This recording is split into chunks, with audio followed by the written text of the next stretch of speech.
السلام عليكم البنات، واش راكم لاباس؟ كيما تعرفوا نهار رمضان كل نهار ونهارو، كل نهار وبركته. ساعات نتحمسوا نديروا اطباق بزاف، ساعات نديروا شويه نضرحوا ونتعبوا نديروا حاجه ولا زوج. المهم في كلتا الحالتين ناكلوا بعينينا وبعد كي يتحط ما ناكلوا والو. احنا كالعاده شربه، هنا درت طاجين ابيض كما نقولوا زيتون ودجاج دوكليس حطيتهم يطيبوا. هذا خبز الدار بعد ما خمر لي.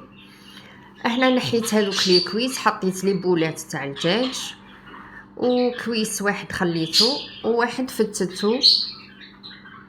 هنا باش ندير له درت له البيض، درت له 3 بيضات على حسب لا كونتيتي تحبوا ديروا دي كويس تزودوا البيض.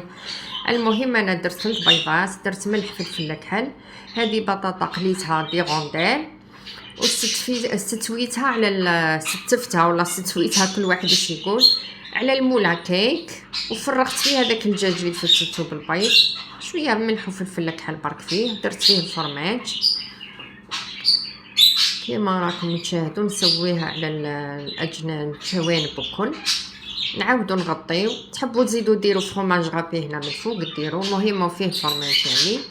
هنا هذه طاوة كنت طيبت فيها السلق، ما وريتلكمش باسكو ديجا طيبته معكم في الفيديو اللي فات. سلق فيه شويه ملح فلفل كحل يشتي ثوم سمن زيت عرب، وهذاك الجو اللي قاعد درت له الفرماج ودرت له كريم فريش، والجو اللي قعدت فيه هذاك طيبت فيها الروز، قطعت فيها نص حبه بصله شويه ثوم ملح فلفل كحل وطيبت فيها الروز. هذا الطبق تاع البطاطا اللي كنت حشيته بالدجاج مع البيض، شوفوا هاني كيفاش طاب. بعد ما كما نقولوا نحيته من الفور، شد روحو شويه خليوه شويه يبرد باش يتقطعوه ما يتفتت لكمش.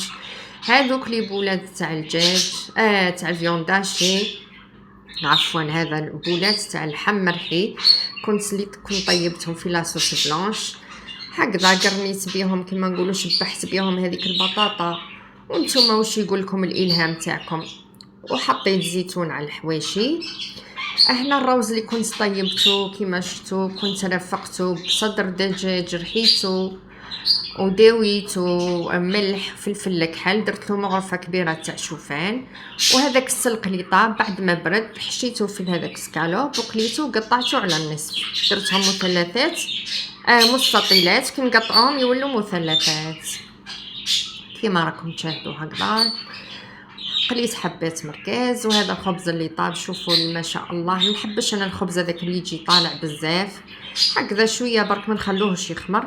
هادو دي سوفلي كنت درتهم معكم في الفيديوهات اللي فاتوا. وهنا حشيته كان عندي دجاج شويه فيونداشي، لميت هكذا بواقي من الثلاجه، عندي شويه دجاج شويه لحم مفروم شويه فلفل قطعتهم وحشيتهم فيه، ومن فوق كما شفتوا زيتون. وبالصحه والراحه شهيتكم في